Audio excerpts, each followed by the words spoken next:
dari pihak BLP kelompok kerja 7 terkait dengan memenangkan sebuah CV yang alamatnya tidak jelas, berdampak panjang, dan meminta kepada Wali Kota Depok untuk memberikan pelayanan terbaik kepada rekanan agar tidak berulang lagi kejadian seperti ini.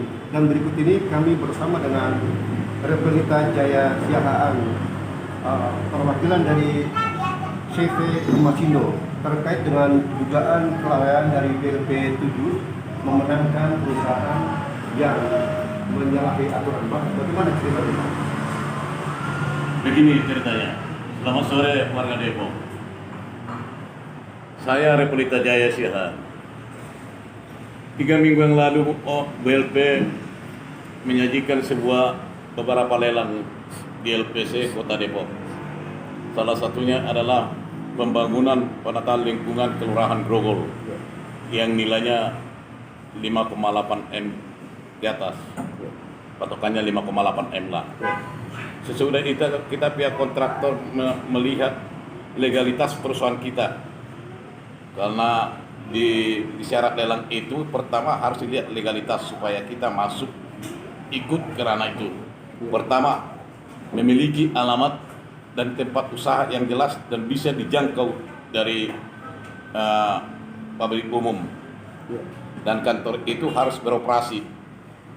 Kedua, diminta di situ pajak yang valid KWSUP.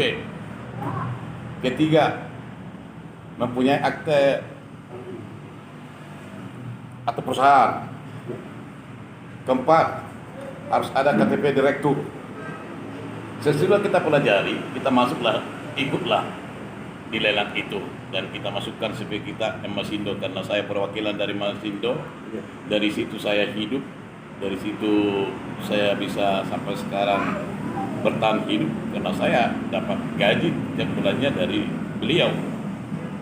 Akhirnya saya harus membela kepada yang mengasih saya makan, yaitu CPM Masindo. Sesudah ada pengumuman itu kita masukkan, ternyata di lelang tersebut banyak perusahaan yang mendaftar, tapi yang masukin penawaran atau surat penawaran harga hanya 2. 1 CP Kevin Jaya Mandiri Kontraktor, kedua CPM Masindo. Sesudah kita masukin SPH kita upload, seminggu kemudian udah timbul harga yang masukin hanya 2. 1 CP Kevin Jaya Mandiri Kontraktor, tapi 1 lagi CP Masindo.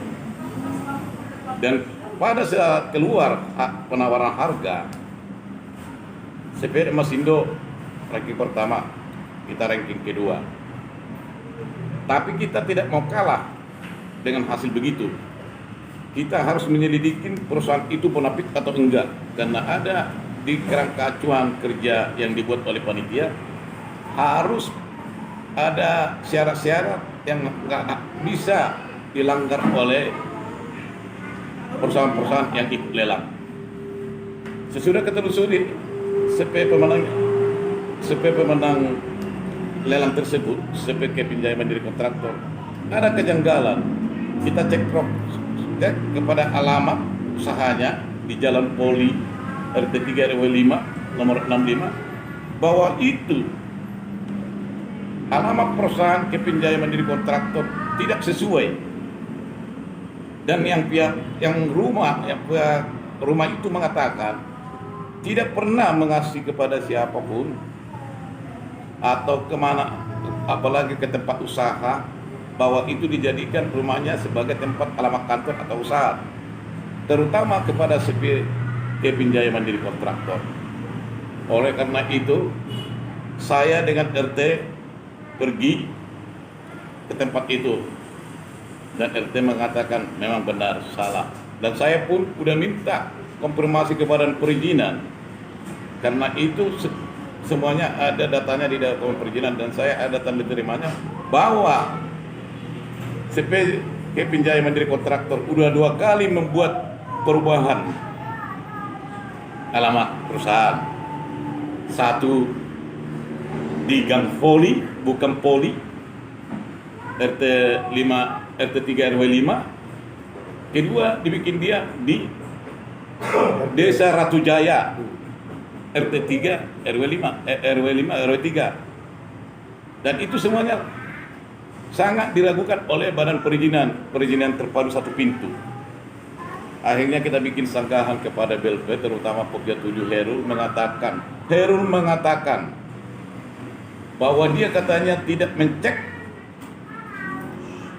semua surat-surat yang masuk ke dia, yang terutama yang ikut lelang di pekerjaan tersebut. Dia tutup mata dan hanya membuat suatu keputusan membintangkan atau artinya memenangkan perusahaan tersebut sebagai pemenang tender di pekerjaan pembangunan penataan lingkungan Kelurahan Grogol. Itu statement itu yang bikin saya jadi gusar. Kok seorang panitia, apalagi ketua Pokja, sebelum memenangkan suatu tender, dia harus memeriksa data-data isian kualifikasi. Satu, di isian kualifikasi dibuat ada surat pernyataan kebenaran dokumen. Di sana antara lain isian syarat kebenaran dokumen itu, jika dokumen yang kami sampaikan tidak benar, kami bersedia diberikan sanksi pidana atau perusahaan tersebut masuk dalam daftar hitam atau blacklist. Kenapa Heru segampang itu membuat keputusan tanpa mencek semuanya dokumen atau administrasi daripada Saving Care Penjaya Mandiri kontraktor? Langsung membuat keputusan bintang. Akhirnya kita buatlah sanggahan pertama dan dijawab dia di situ. Jawabannya dia ke kita, itu bukan ranah kami, itu ranah dari kelurahan atau badan perizinan. Padahal kita bikin surat pengaduan ke badan perizinan dan dijawab badan perizinan bahwa perusahaan CP Jaya Mandiri Kontraktor mempunyai 2 alamat. Dan ada buktinya sama kita, tanda terimanya ada. Nah, kedua, sesudah kita telusuri alamat itu rupanya rumah. Itu rumah orang sini. Dan orang sini yang punya rumah udah geram dan merasa dirugikan. Karena dia bilang ke saya, kok berani amat itu yang punya CP bikin rumah saya jadi alamat usaha tanpa sepengetahuan saya. Jadi yang punya rumah pun merasa gelisah dan resah, dan terutama dia dijolimin. Ya. Maka kami minta kepada pemerintah Kota Depok.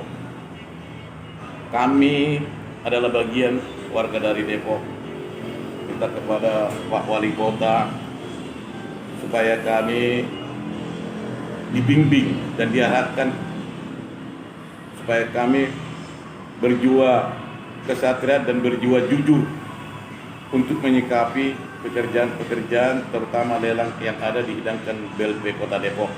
Mohon kepada Pak Wali Kota ini supaya untuk di hari kemudian nantinya jangan ada terulang begini. Ini suatu konsumsi publik untuk meningkatkan kehidupan wirausaha terutama kontraktor Depok, supaya membuat atau melaksanakan aturan-aturan dan diikuti oleh kontraktor itu. Jadi dengan ini saya memohon dan meminta izin kepada Pak Wali Kota, tolong kami sebagai kontraktor Depok diberikan kepercayaan yang penuh kepada kami, tapi kami juga bertanggung jawab sesuai dengan aturan dari pemerintah Kota Depok, dan kami harus mensikapi dan melaksanakan itu dengan baik dan jujur supaya Kota Depok ini pembangunannya bagus, watak-watak manusianya pun bagus, dan kita jadi semangat dari warga Depok pun jadi makmur. Begitu. Pelita Jaya Siaan dari CV Masindo sendiri menawarkan harga berapa dari nilai nominal kontrak pekerjaan 5.815.224.000 rupiah lebih. Sesuai dengan dokumen yang disampaikan oleh panitia, kami menyikapi item-item pekerjaan dan kami menawarkan tender itu 5,624 315 439,85 5,824 315 439,85. Sedangkan Kevin Jaya Mandiri Kontraktor menawarkan 550,000 tiga kali kosongnya 5.580 juta. Memang dia berada di peringkat terendah. Ya, ya. Jadi ini ya yang selisih angka ini juga yang mengakhiri abang kalah dalam tender ini. Dan juga tapi sini kan ada pelanggaran administrasi, pelanggaran alamat, dugaan karena kutip pemalsuan alamat dan tidak jelas, dan ini kan melanggar juga undang-undang nomor 16 kalau tidak. Kalau di penawaran saya memang tertinggi karena 2. Kevin Jaya Mandiri Kontraktor terendah, saya nomor 2, lainnya tidak ada lagi. Yang saya sikapi di sini adalah alamat kantornya. Kok berani-beraninya dia bikin alamat kantor ini, bukan kita buat sendiri loh. Dia buat ini di YouTube, di Google, dan dikonsumsi oleh masyarakat dan bisa dilihat. Dia mempunyai, pertama dia bikin alamat kita download di Jalan Poli RT 3565. Kedua dia bikin dia lagi Desa Ratu Jaya RT 325, nomornya nggak ada. Gimana nomor nggak ada? Bisa dicek seluruh Indonesia Kontraktor, ada di Google, pencet CPK Pinjai Mandiri Kontraktor. Sampai detik ini masih tanggal segitu. Nggak tahu deh nanti dirubah-rubah dia, nggak tahu lah itu. Tapi sampai sekarang Desa Ratu Jaya RT 325 nomor tidak ada. Pertama dia bikin Jalan Poli, dan dia sendiri yang buat itu. Dan sudah kita cek di Badan Perizinan mempunyai 2 alamat. Saudara, indikasi Badan Layanan Pengadaan Pokja 7 Alfa dalam menetapkan pemenang tender dari pembangunan penataran kelurahan Grogol Parkiran Mas Alfa terhadap alamat dari PT atau CV yang memenangkan tender tersebut. Sesuai dengan data legalitas yang dihidangkan oleh BLP kepada penyedia jasa, di situ pertama yang dilihat tempat usaha harus jelas dan benar dan bisa dijangkau data riwayat umum. Ini di Desa Ratu Jaya itu gang, dan itu pun kalau kita ke Ratu Jaya melewati rel kereta api. Di sini aja udah menyalahi. Kenapa Khairul sebagai ketua Pokja 7 tidak melakukan suatu survei kepada alamat tersebut, langsung membuat suatu keputusan pemenang kepada CPK Pinjai Mandiri Kontraktor. Itu yang kita sesalkan. Terima kasih. Dugaan dari kelalaian Udah dari BLP Pokja 7 terkait dengan penetapan pemenang tender pembangunan itu kan masih lama, masih ada donasi, masih ada Parkiran nanti. Mas kepada pemenang. Udah lihat tidak ada alamatnya donasi. tidak jelas. Sekarang kan ada Menjadi akademi. pertanyaan warga. Hari Tentunya terakhir tanggal 11 sampai 12 donasi. rekanan meminta kepada wali kota Lalu Depok tanggal 18 itu kalau nggak untuk salah itu memberikan dalam perpindahan. pelayanan Orang kepada rekanan lebih baik lagi Nah, nanti kita agar mau kejadian pindah. seperti Ada ini lah, tidak ada terulang pindah. lagi Tanggal di 17. kota Depok.